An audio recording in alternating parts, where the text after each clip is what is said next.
Hello ladies and gents, and welcome to No Drama Just Movies Rapid Reviews. In the run-up to Avengers Doomsday, we'll be going through a Robert Downey Jr. retrospective, looking at some of his earlier movies.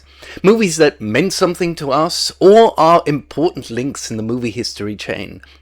Most people would probably say that Iron Man was Robert Downey Jr.'s redemption movie, and I guess it was the most visible one. But he had already made two other movies that brought him back into Hollywood's good graces. We'll be looking at Kiss Kiss Bang Bang pretty soon, but there was one even earlier than that.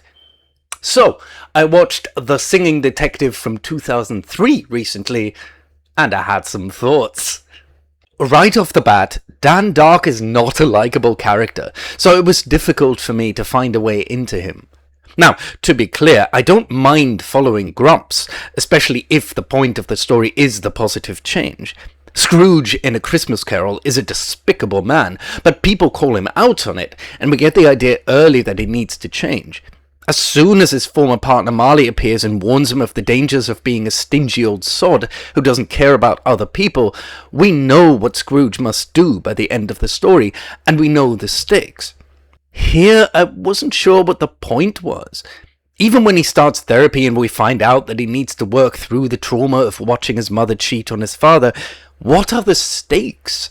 Why does he need to work through it? So he can have better skin?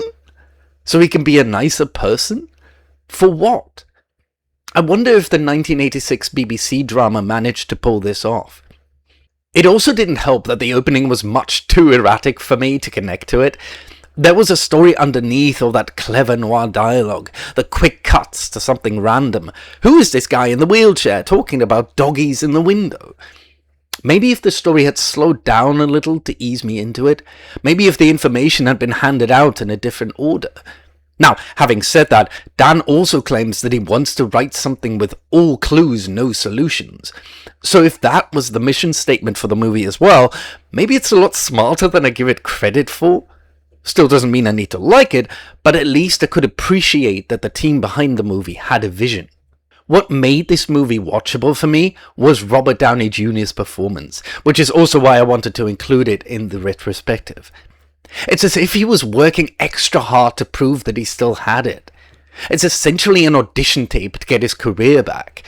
He confidently plays Dark as an unlikable grouch, then easily slips into the cool detective role, and finally shows some warmth after Dark is cured. Downey is great at delivering even awkward dialogue. I got hooked on watching him transform every line into a magic spell, quite literally without moving a muscle. I love the scenes with him and Mel Gibson together. I could have watched that back and forth forever. Like the word association scene, which builds and builds towards where it hurts. Both Downey and Gibson play the shift from harmless game to attack well. It was like a tennis match advancing to the winning point. And the song during the credits makes me wish Downey had sung a little more throughout the film. On that note, if you haven't found it yourself yet, check out his album The Futurist. As a fun fact, when Dan recounts seeing his mother's affair with his father's partner about an hour and 20 minutes into the movie, he says the phrase, "kiss, kiss, bang, bang." That would become Downey's next film. Weird, right? It's like a Pixar Easter egg. Overall, as a film, I'm not sure I enjoyed this one.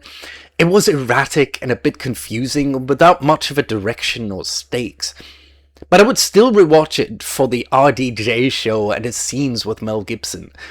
And the movie still has an important place in cinema history and Downey's career. Without The Singing Detective and a helping hand from Mel Gibson, there might not have been an Iron Man with Robert Downey Jr.